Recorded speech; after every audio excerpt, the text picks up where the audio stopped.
Post issued this statement. Eric Bolling's accuser, Carolyn Heldman, has issued the following statement on her Facebook page. Among her claims, Bolling referred to her as Dr. McCuddy on 4 different occasions. Just suspended Eric Bolling pending allegations that he sent photos of his genitalia to female colleagues. My only surprise is that it took this long for people to come forward about Bolling's behavior, which has been wildly inappropriate for years.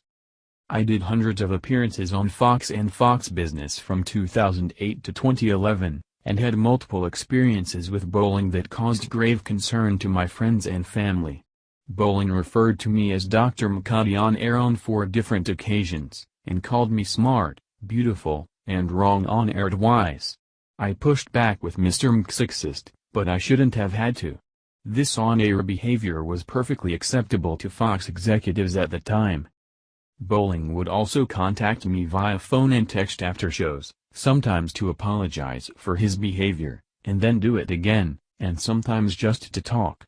He said he wanted to fly me out to New York for in-studio hits and to have fun. He asked me to have meals with him on several occasions, but I found excuses not to go.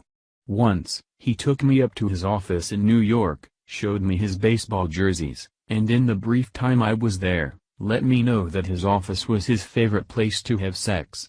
I know other women have had similar experiences with Bolling, which means that lots of folks at Fox knew about his behavior well before 2017. Bolling was one of 3 men from whom I experienced sexual harassment and gender discrimination, the others being Bill O'Reilly and Woody Fraser.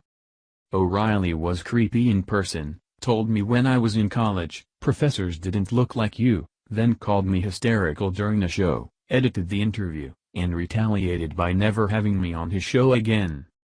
Fraser took me under his wing as a mentor, constantly pressured me for a relationship and sex, took an idea for a show that would become The Five. I emailed Fraser treatment that is remarkably similar to The Five, right down to some of the hosts, a year before The Five aired, dangled a contributorship and a hosting position for a sexual relationship, then stopped my appearances when I didn't acquiesce to his advances.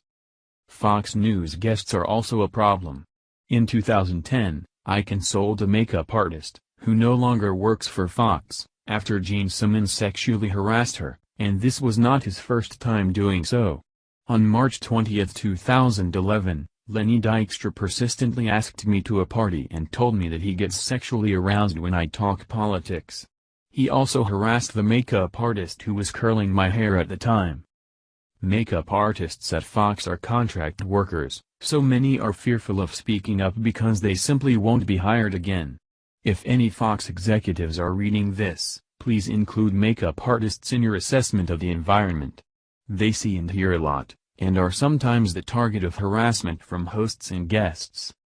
There are a lot of great people working at Fox, many of whom I admire and respect to this day, but there is also a culture of sexual harassment that has not fully been addressed. I have faith that, given recent decisions to fire and suspend perpetrators, the new management will effectively shift this culture.